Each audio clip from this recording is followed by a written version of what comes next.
Assalamualaikum doktor. Assalamualaikum Ustaz. Ni Ya, ya ada doktor. tu viral ni Hmm. ada orang screenshot komen Dr. Rozani dalam Hmm. video terbaru tu pasal hadis daif. Okey. Isu dia apa tu? Ada orang komen, Hmm. komen itulah Ustaz Rozani balas, kemudian di screenshot, lepas tu disebarkan lah, lepas tu dapat respon komen daripada Ustaz Azhar terus. Dia kata punah hadis. Hmm. Hmm. Ustaz baca tak komen tu? Saya baru nak baca ni. Yang dia kata hadis daif Okey. bukan hadis palsu ya, Profesor Keling Dr. Zami. Jangan kelirukan masyarakat wahai Itu. profesor tu. Okey. Lepas tu Dr. Zami sebut di dalam ilmu hadis, kebanyakan ulama mengatakan bahawa hadis daif mempunyai beberapa kategori. Hadis daif yang paling teruk ialah hadis palsu. Maka semua hadis palsu adalah daif, tetapi bukan semua hadis daif adalah palsu. Sila fahamkan ya wahai Adam. Itu nama dia Adam. Lepas tu ada komen Ustaz Azhar Idrus kan? Apa Tak, komen? itu ada komen Komen tu dekat screenshot Terazami yang di tu lah. screenshot. Oh, Ya, ya. Okey. okey. So tu yang nak kita tahu apa yang salah daripada komen Ustaz tu. Kenapa? Apa yang salahnya Tak salah komen pun. Terazami tu? Sebab tu saya nak tahu juga apa masalah dia ni. Ustaz Sebenarnya tak Azhar ada pun masalah, baca yang kata disebut tu betul. Ia berkaitan tentang isu hadis, macam mana ulama-ulama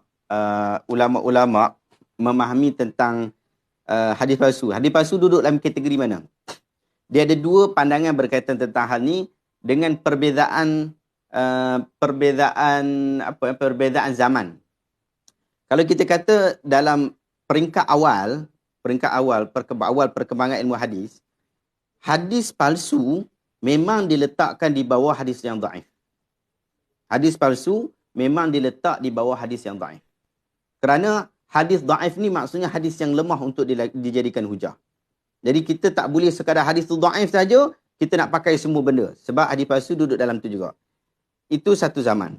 Kemudian berlaku zaman hari ni, majoriti ulama-ulama moden hari ni membahagikan, memisahkan hadis palsu daripada hadis daif.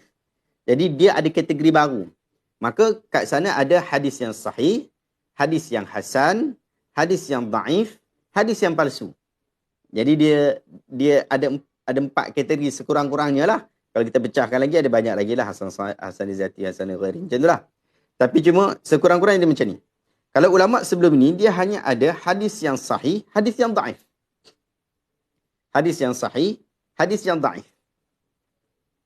Hadis yang hasan pun perbahasan masih sedikit waktu tu. Tapi cumanya hadis hasan pun sebenarnya di dalam kategori hadis yang daif juga. Hadis yang daif juga. Sebab hadis hasan kan, hadis hasan dia tak tepat dengan apa? Dengan syarat hadis sahih. Sebab tu kita kena tahu hadis sahih tu apa. Lepas tu baru kita boleh faham tentang hadis daif. Hadis sahih ialah kullu mattasala sanaduhu binaqlin adilin dhabitin bighairi syuzuzin wala illah. Maksud hadis sahih ialah semua hadis yang bersambung sanadnya. Dia mesti bersambung.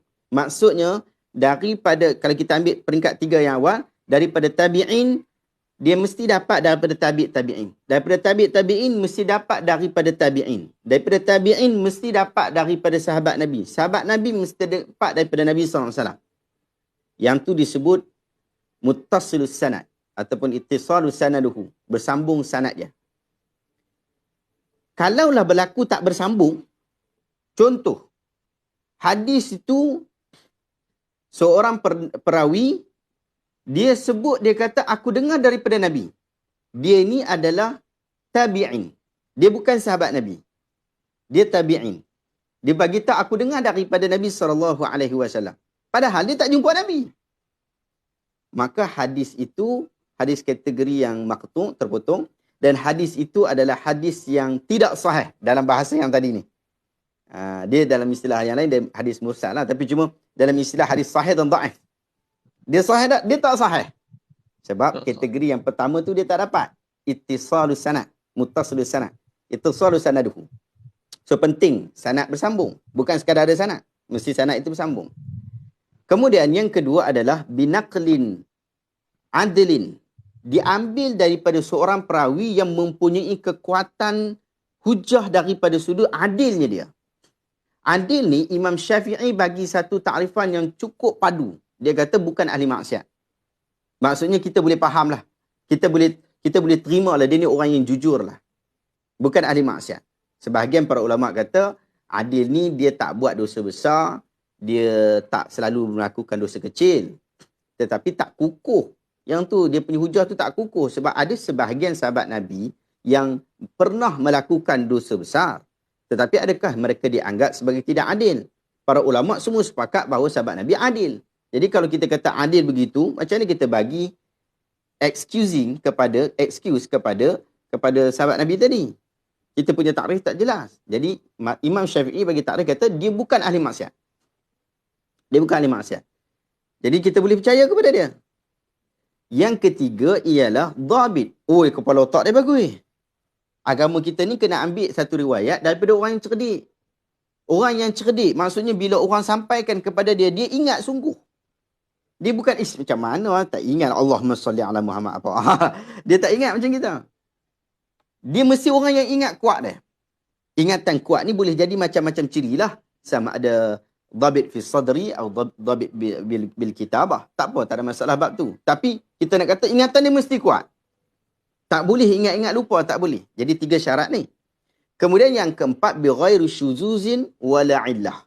Tak, 4 kelima dia wala illah. Yang keempat, tidak boleh ada keraguan kepada hadis itu ataupun kecacatan pada hadis tu. Yang ini perbincangan yang lebih mendalam berkaitan tentang isu sanad hadis. So kajian itu lebih mendalam. Jadi kalau satu hadis tak bertepatan dengan 5 syarat ni, dia jadi dhaif. Dia jadi dhaif. Hadis hasan pun boleh jadi dhaif. Hadis hasan tu pun adalah hadis yang dhaif. Hadis yang dhaif ringan pun adalah hadis yang dhaif. Hadis yang dhaif berat pun adalah hadis yang dhaif. Hadis palsu pun hadis yang dhaif. Kerana pembahagian mereka hanya kepada 2. Hadis yang sahih ataupun hadis yang dhaif. Kemudian ada satu lagi pembahagian kepada 3. Hadis yang sahih, hadis yang hasan, hadis yang dhaif. Kalau yang jenis macam ni, dia kata hadis yang hasan ni dia tak sama macam hadis yang dhaif tadi tu. Sebab hadis hasan ni dia ada masalah satu saja. Iaitu ingatan tu tak berapa nak kuat. Tapi ingatan tak berapa kuat tu bukan macam kita lah. Kan? Dia ni dia kata ditulis hadisnya. Ulama kata ditulis hadisnya. Walaupun dia tak berapa nak kuat, ingatan dia tak berapa nak kuat, tapi ditulis hadisnya. Maksudnya dia ni adalah perawi hadis yang hasan. Jadi, dia ada kategori ketiga pula. Hari ni, kita biasanya mengkategorikan hadis kepada 4 sekurang-kurangnya. Iaitu hadis yang sahih, hadis yang hasan, hadis yang daif dan hadis yang palsu. Nampak tak? So, itu pembahagian saja, no issue. Macam tadi, Jom Besuk dia kata, hadis daif boleh diamalkan, simple. Tak payah kona-kona buat pening. Itu awak tak belajar tu. Hadis yang daif mana boleh amal? Mana kita boleh beramal hadis yang dhaif macam tu saja? Tak boleh. Dia ada disiplin untuk beramal dengan hadis yang dhaif. Ada disiplin dia. Tak boleh sekadar hadis dhaif saja terus beramal. Tak boleh. Musnah kita punya disiplin ilmu kalau macam tu. Pergi cek balik. Apakah yang dimaksudkan dengan beramal ataupun fadailul a'mal. Fadailul a'mal, kelebihan melakukan sesuatu. Kelebihan.